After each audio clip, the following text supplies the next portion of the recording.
Everything from floor cleaner to shampoo is poured into animals' eyes and down their throats. They suffer intensely.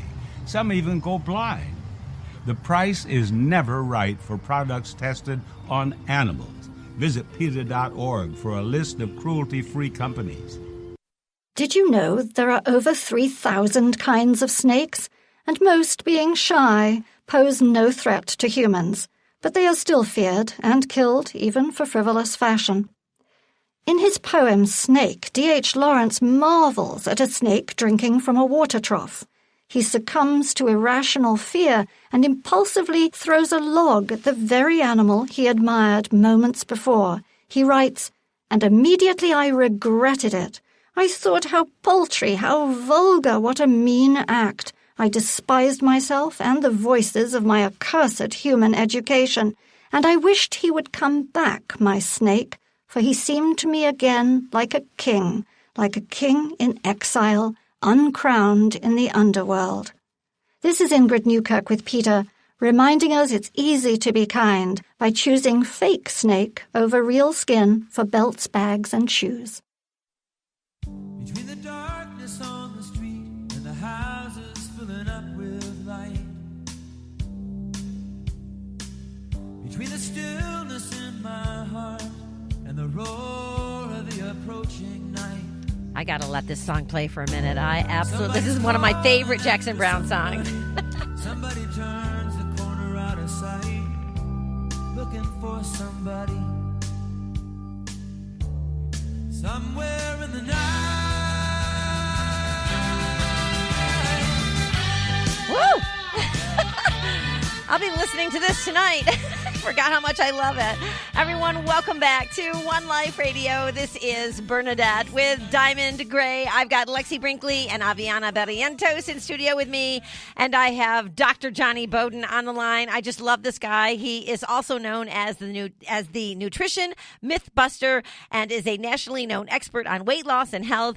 He has been seen on Dr. Oz, The Doctors, and every major television network in this country. He is the best-selling author of 15 books, including The Great Cholesterol Myth. Dr. Jonny earned 6 certifications in personal training and fitness and has a master's degree in psychology, a PhD in holistic nutrition, and is a board certified American or by the American College of Nutrition. You can find him at JonnyBowden.com. That's JonnyBowden, JonnyBowden.com. Always a pleasure. How are you doing today, Jonny? I'm great. It's so great to talk to you. I've been just salivating over this appearance because I just watched again the Good Morning America presentation of the new cholesterol guidelines, and I couldn't even get through the whole 2.5 minutes of it. And I thought, let me just save this for Bernadette and Diamond. I mean, this is going to be fun. I love it. And, people just don't know what they don't know. And so we're talking about the new cholesterol guidelines here today with Dr. Jonny Bowden. So what is it now with cholesterol, Dr. Bowden? What now? What are the new guidelines? What are they trying to sell us now? Well, I'm trying to think of a way to characterize this without using politics, but it's hard to do. Of course. What they basically did is they doubled down on their base.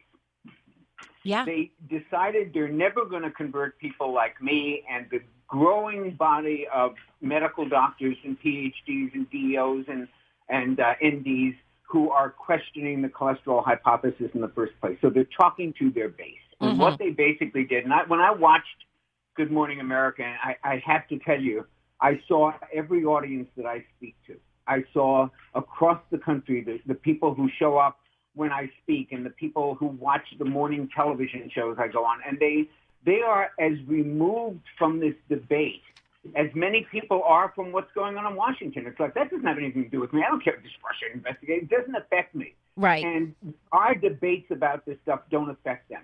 And they are sitting there in Good Morning America and all those audiences across the country in similar shows, and they're going, just doctor, tell me what the latest is. And here is this woman giving voice to a 120-page document that basically says, number one, cholesterol causes heart disease. Number two, we need to be more aggressive about getting cholesterol tests early on. As early, don't faint now, as 2 years old. What? Number three. Oh, my. Okay.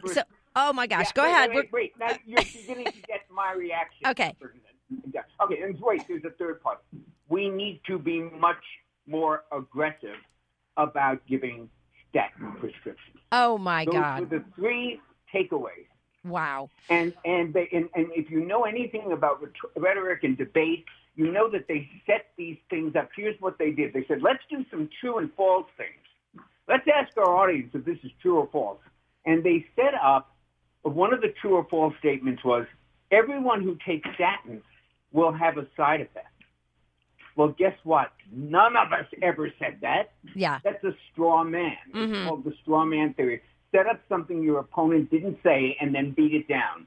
What we say is that statins have numerous side effects, that thousands of people experience them, and that the research from Stanford University shows clearly that 65% of doctors don't report those adverse effects. Right. But if you set it up as a straw man and say everybody has a side effect, well, of course that's not true. Yeah. Well, you know, what they basically, let me just say one last sentence. No, go ahead. Go ahead. Shut up for a minute. But what these new cholesterol guidelines are the biggest line extension business plan I've ever seen in my life. Well, that's where I was going to go with this. You said base. That's exactly what it is. They're broadening their customer base. It's the easiest principle in the world in business. They need to broaden it. Line extension. Absolutely. Market extension. Yeah. Well, you know, it's funny because I was in the last time I was in a pediatrician's office, and I had my little daughter, who's now 14, was probably, I don't know, 3 years ago. And they tried to take a cholesterol test for her. And I was like, why? She's fit as a fiddle. Why would you even want to do that? You know, it's so insane to me that they even get away with this kind of practice. Well, it's even worse. And I know you have a lot of parents listening to this. So let me state two basic facts, and then you can make your own decision about cholesterol medication for children. Cholesterol is vitally needed for brain health. Right. Vitally. Your brain doesn't work without it. Okay, that is not controversial. You can look that up in any neurology or textbook. It is a necessary compound. Okay. Point number two. Your child's brain doesn't fully develop and come online until guess what age? 23? 25. 25 now. Okay. Yeah, 23, 25. You don't have a functioning cerebral cortex building. To give cholesterol medication to a child whose brain isn't developed yet is medical malpractice. Wow. And I know in my DNA that 50 years from now, when all these guys with the cholesterol hypothesis are dead, and this is no longer the prevailing ethos, or I should say religion, people will slap their palms and go, what? What are these people thinking? Yeah. Well, you know, this subject is so vast. I think there's so much confusion around cholesterol, too, because, you know, it's a hormone, but yet people say that we've been brainwashed for so many years to believe that it is such a bad thing for us and that that it's an indicator of health and that we have to keep it low. And we now know that that's not the truth. So for people out there that really don't understand cholesterol at all, let's start from the very beginning, if you would, and explain to them what cholesterol really is and how it's produced in the body. Well, cholesterol is basically, I mean, one of the maybe of the 120 pages, one thing that they got right was that cholesterol in the diet doesn't matter a whit. So eating cholesterol doesn't change your blood cholesterol. So they're right about that. And now I'll answer your question. So cholesterol is basically a waxy molecule. It's called a sterol, S-T-E-R-O-L. There's lots of sterols in plants, and it's just another compound that's found in the body, and it's a sort of fat-like waxy molecule. It's not even really a fat. It's vitally important for memory. It's vitally important for thinking. You know those old ads they used to have, Bernadette and Diamond? Yeah. They used to have that, this is your brain on whatever, and this is your brain on drugs, and they show like it just, you know, poofs up. Well, this is your brain on cholesterol. Imagine a balloon, and then you pop a pin. That's your brain without cholesterol. Right. So cholesterol is vital for the brain, and it's needed, and it's made in the body. That's the one thing they got right in the guidelines. The dietary cholesterol doesn't matter one whit. What matters is your body makes it. Cholesterol can't travel in the bloodstream, so it has to be packaged. And think of something something that wouldn't float in the ocean, but if you put it inside a container, it floats perfectly fine. And that's what cholesterol is. And so it gets packaged into two things that are called lipoproteins, and they contain some triglyceride, and they contain some protein, and they contain some cholesterol. And these little packages are called either LDL, low-density lipoprotein, or high-density lipoprotein. Mm-hmm. And somewhere in the 1950s or 60s, early 60s, with the available information that we had at the time, doctors decided to call HDL the good cholesterol. It's the same cholesterol, by the way. It's in a different package. But cholesterol that was packaged in HDL was the good kind, and cholesterol that was packaged in LDL, low-density lipoprotein, was the bad kind. Okay, that's about 20 years past its expiration date, because we now know that LDL comes in 5 different flavors, LDL-A, LDL-B. We know that HDL comes in HDL-1, HDL-2, HDL-2A, 2B. So we know that there are lots of different kinds of HDL lipoproteins and lots of different kinds of LDL ones, and they behave differently in the body, and they have very different risks.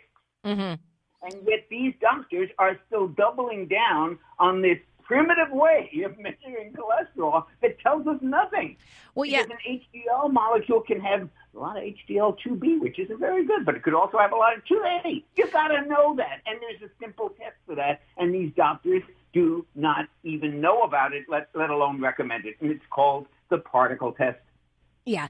Well, cholesterol, it's so important. It's a vital substance, necessary for so many functions like we talked about. I'm reading from a little list here too. It says maintaining cell membrane integrity and fluidity within the cell, assisting with cell signaling, integral for hormone production, especially reproductive hormones, vitamin D production. It's used in bile acids production, necessary for digestion. And as you said as well, brain and neurological function. The brain generally holds about 25% of the body's cholesterol. And so it's really difficult to imagine how modern medicine really has come to vilify it.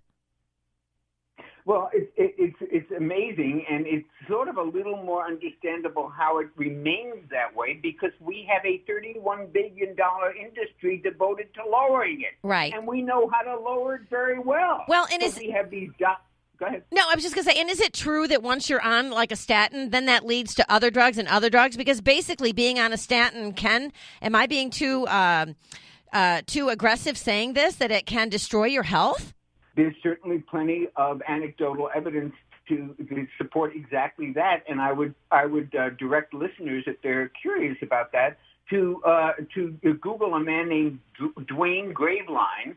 He's Dr. Dwayne Graveline was a NASA scientist, an astronaut on the teams he's a scientifically trained researcher and highly regarded MD in the U.S. military. And he lost his memory completely from statin drugs, and he wrote a book about it. Wow. Statin Thief of Memory.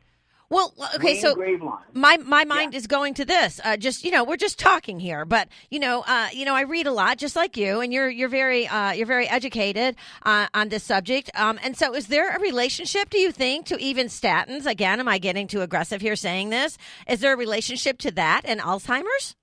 I don't know that I'd go that far. I don't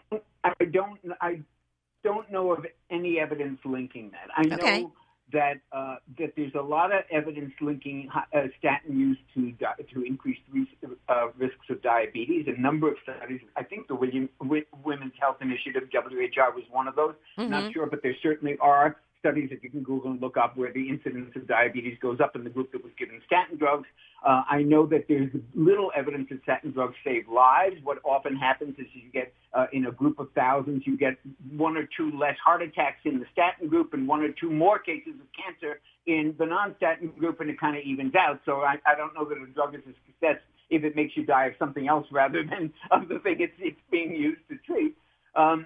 So I think there's a lot. I'll tell you one thing that there's a relationship with. Here's one that a great friend of mine, Dr. Mark Houston of St. Michael's Hospital in Nashville, always says. ED is an acronym for erectile dysfunction. We all know that. It's also an acronym for something called endothelial dysfunction, which is basically your arteries don't work. Oh, wow. And he says, I have never seen a case of ED that wasn't also a case of ED. Oh, so wow. What I'm getting at here is that one of the side effects of statins is a loss of libido. Right. It's a big known side effect. Doesn't hit everybody, but